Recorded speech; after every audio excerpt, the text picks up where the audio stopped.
Time now for Focus. This time last year, Central African Republic was still embroiled in fighting between ethnic and religious factions, with international peacekeepers sent in to stop civilians being slaughtered.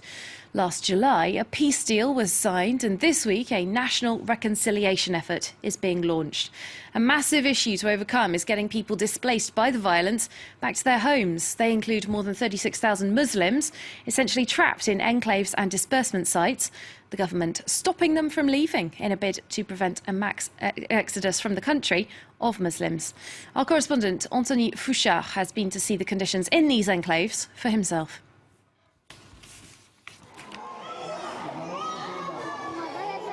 Mariam is 2 months old. She was born here, on the floor of the Catholic Church of the town of Carnot. For over a year, this tiny place of worship has been an open prison for several hundred Muslims.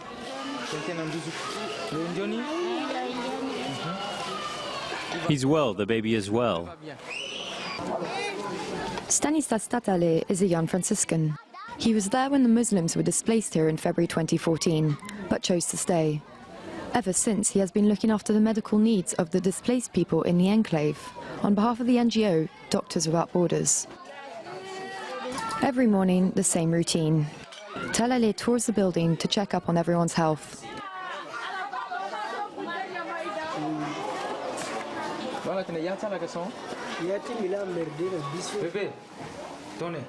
How's it going? Is everything okay? Good. My role is to visit all the displaced people in the camp.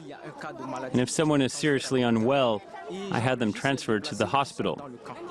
I also take a census of all the displaced people at the same time. My job is to advise people on health and hygiene. I get my megaphone and I make announcements. Just a little later in the main building, a woman complains of chest pain. Tatale decides to have her evacuated to hospital. Yes, hello? I have a patient here who requires transportation to the hospital. It's too dangerous for this woman to go on foot or take a taxi, so a Doctors Without Borders vehicle comes to pick her up. We leave the town of Carnot for Yaloke, a village 300 kilometers northwest of Bangui. At the top of a hill, 400 displaced people, mostly Peul tribesmen, are crammed into tents open to the four winds. These nomadic Muslims, accustomed to migrating, have been confined to just a few hundred square meters, whilst under the protection of UN peacekeepers. We've lost a lot of people here to illness and malnutrition. 51 people have died since we arrived here. But what worries us most is the threat from the Christian community on women and children. There's a real climate of fear here. As elsewhere in the country, the situation in Yaloke is complex. Not all the displaced people have the same expectations. There are some who hope to be able to stay and lead a normal life. And there are some who want to leave the enclaves, even with the threat still posed by the anti-Balaka on the way to Cameroon. But leaving is not always an option. Deployed here since April 2014, the UN peacekeepers received clear instructions from the government of the Central African Republic: prevent a mass exodus to neighbouring countries. Asked about this, the mayor of Yaloke wished to qualify. There are Central African Peul who are born here, who have never even seen Cameroon. And there are nomadic Peul who migrate seasonally.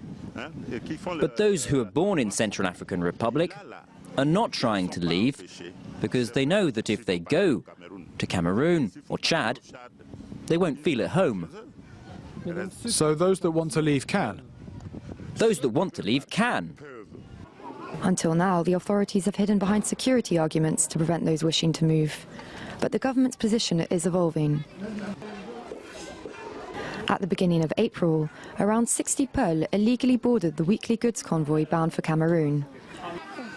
They were stopped during the night by the police, before finally being allowed to continue on their way after intense negotiations between ministers in Bangui.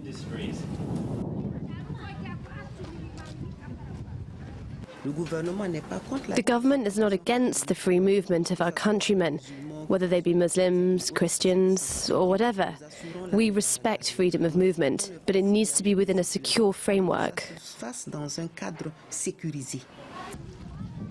The Bangui Forum, scheduled in the coming days, should be the high point of national reconciliation.